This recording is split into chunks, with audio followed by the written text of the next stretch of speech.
What's up, guys? So today we're going to be talking about what's top of mind, what's probably top of mind for most tech employees. If you've been following tech news, you've seen there's been like a lot of backlash, frustration from people or tech employees or former tech employees on the fact that big tech is doing a lot of layoffs, which have been in some cases unprecedented.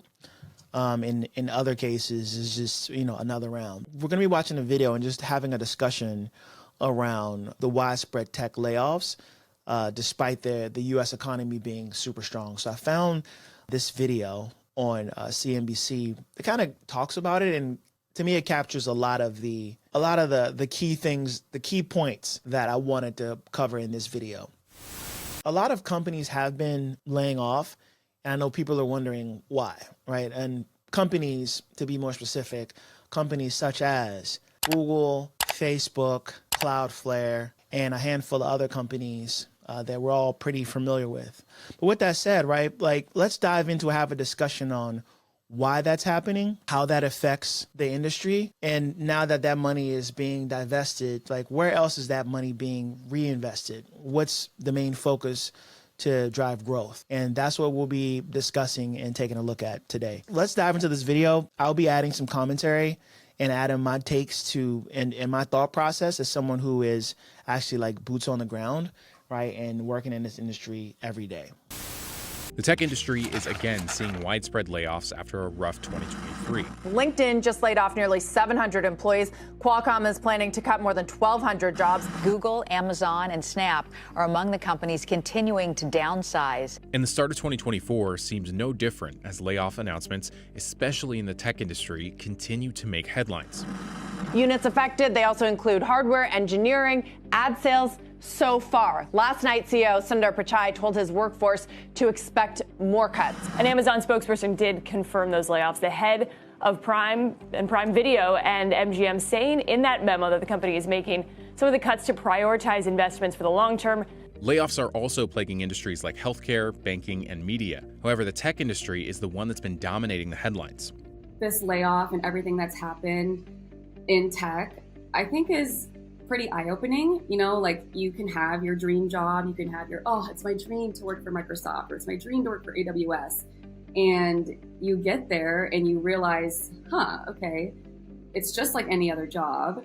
It's a great place to be. There's a lot of great perks, but at the end of the day, they can get rid of you like that.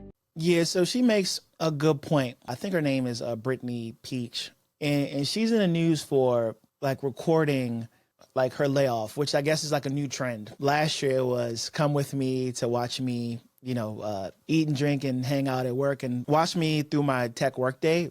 This year the trend has been come watch me get laid off, which not necessarily, right? My commentary there is not necessarily a good thing, right? Because what you don't want to do is kind of blackmail yourself. And I think this young lady, even though she's getting a lot of press, if you're going to continue to work in the tech industry, you got to realize it's just part of the process. You get hired by a company because they have a need, whether that's growth or trying to grow a certain product line. If that product line or that growth doesn't happen in a certain period of time, there are a lot of pressures that can cause that company to lay off. It could be pressure from the shareholders.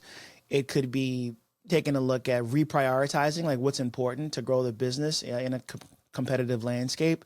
So I'm not saying it's good or bad. All I'm saying is it's pretty much just capitalism in its form. I think there's been a sentiment or, a take that, these tech companies owe tech employees jobs. And at the end of the day, they really don't. Yes, they're super profitable. Yes, they're making a ton of money. But one of the things that you quickly realize is that we live in a capitalistic society. So that means that the goal is the company's duty is to the shareholders, not necessarily to the employees. The employees at any tech company are just the tools to get said outcome for the business. Is it moral, et cetera? I think those are all personal opinions, and you just have to, deal with it as you may. But at the end of the day, tech is going to do what tech is going to do. Being able to work for one of the large tech companies and make an impact and make change in the little, product line or area of the business that you are, super cool. But always know that it's a business. If the company's projects, if the company direction changes, there's always a risk of you becoming unemployed. The layoffs to the start of 2024 signal a dramatic shift in the tech industry. We're going to continue to see layoffs happen as the future of work has changed, as the future of technology has changed, and as investors' appetite for risk and growth versus profitability has dramatically changed as well. Yeah, he brings up a good point. So now companies are focused on profitability. Like you'll notice as the layoffs happened, stock price went up. Facebook was the biggest beneficiary of stock price going up.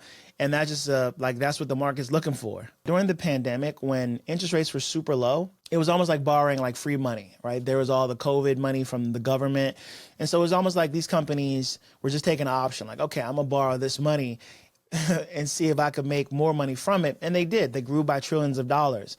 But then the minute interest rates started going back up and profitability wasn't there, and the growth started to stagnate, that's when you started to see a ton of layoffs, right? You saw a lot of activist shareholders sending letters to the board demanding for employee layoffs. And some of that pressure is going to affect a CEO trying to just keep his job. So it's actually not even surprising that all these layoffs are actually happening. I just like the way he put it, like in terms of the investor appetite has changed. It's gone from focused on risk and growth as a way to boost share price to now profitability as a new metric for boosting share price. The start of the COVID-19 pandemic was a dire economic event, at least at first. The tech industry, though, boomed. In 2020, tech's top 7 companies added $3.4 trillion in value.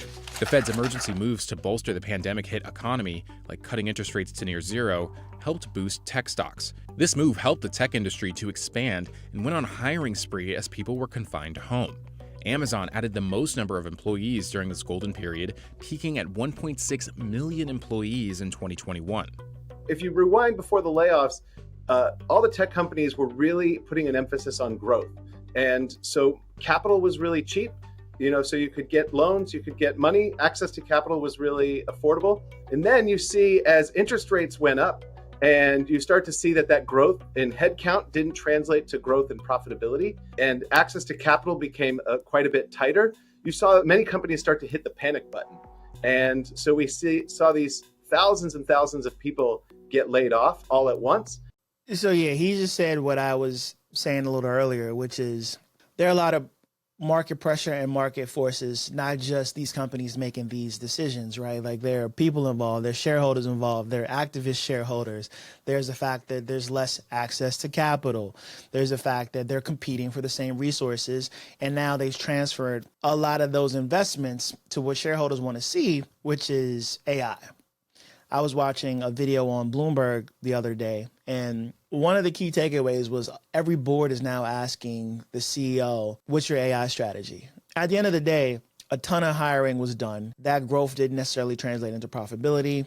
So therefore, they did a lot of cost cutting, and now they're focused on profitability. And obviously, when you clear your own balance sheet and the expenses aren't as much as the profits you're making, you're automatically going to be shown as more profitable, which is what happened to stock of Facebook and some of these other companies. The artificial intelligence hype of 2023 is starting to have real-world effects in 2024. Major tech CEOs are doubling down their investments in AI. In January 2024, Meta CEO Mark Zuckerberg announced his plans to build an artificial general intelligence known as AGI.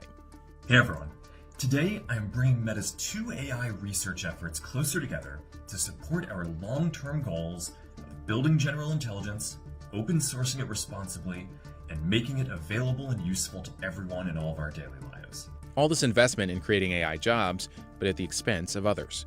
The recent report from Indeed shows that the number of job posts containing Gen AI terms has been surging. The new growth strategy and where all the investment is going is to AI. I guess you can kind of just read the tea leaves, right? So if you're in tech, it's probably smart to get some AI experience or move into the space quickly as possible because that's where all the growth is. And that's where all the new jobs are going to be. Sentiment or takeaway here is simply, this is where all the investment is going. Like I'll give you an example. I'll show you an example really quickly.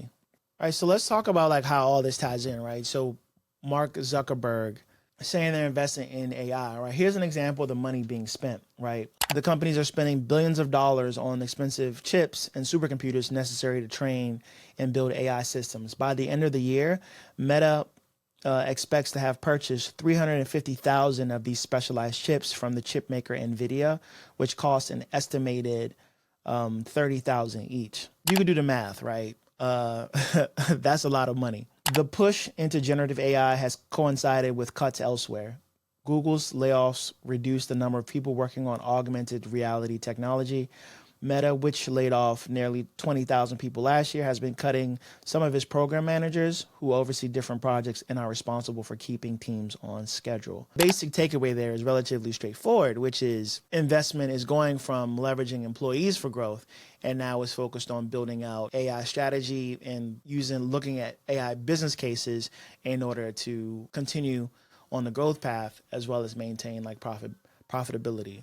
Will it all work out? Who knows? But that's the new game that's being played. And if you're a tech CEO, you just have to play the game. So there's about a 500% increase in the number of jobs that mention generative AI. There's about a 6,000% increase in the demand from job seekers for these jobs. But there still is, I think, a mismatch the other way in that the total amount of demand for AI talent far outstrips the number of AI professionals. Every company in every industry is trying to figure out how to use AI in everything they do. I mean, AI is going to create a lot more jobs as well, but at the same time, I would say that there will be jobs that will be automated. So I think like that's a good point. Like that's what I was referring to earlier. The fact that, yeah, AI jobs are definitely are increasing. Simple things you could do. Start understanding generative AI, start taking a look at the business cases. If you're young in your career, and you want to take the risk on, I would look for a company that's doing AI and ML from a sales perspective or engineering and coding perspective, and I would go work for those companies if I could get in, right? Because at the end of the day, that's where the chances of you being able to make a ton of money in the tech industry moving forward or being able to pivot in the tech industry is really going to happen. Few takeaways from this video. The first one is companies are going to continue to lay off employees that aren't part of their top priorities. They're going to focus on the current top priorities. If I'm using a broad brushstroke, one of the key areas is AI. That's where the investment's going. I showed you that Facebook or Meta is buying 350,000 NVIDIA chips at 30,000 a piece, right? To kind of give you an idea of the type of money that's being spent on building out AGI, generative AI, and other AI strategies, technologies, business cases, etc. Another key point, right? Another reason, so AI is the first reason why companies or layoffs are happening. During the pandemic, interest rates were zero. So companies were able to leverage very, very cheap capital to hire employees in the thoughts that that would bring growth. And yes, these companies grew by crazy market caps, like in the trillions. But that being said, interest rates are not higher. The pandemic is over.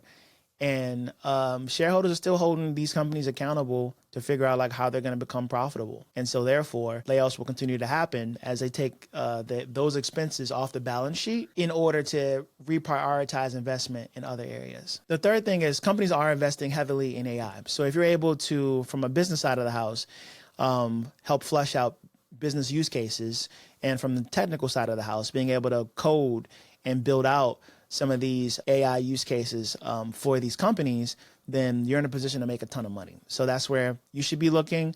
I'm starting to look at how I could build my AI skills. I'm already doing that and having, fleshing out different use cases, heavy user of ChatGPT, Copilot, and some other AI tools. And now I'm working with specific customers from a consulting perspective in order to help them build out which use cases will work best for their business. So yeah. That's why layoffs are happening, and this is what, and I just fleshed out a handful of things that you can do in order to put yourself in a better position. So with that said, if you like videos like this, make sure you like and subscribe, and I will see you in the next video.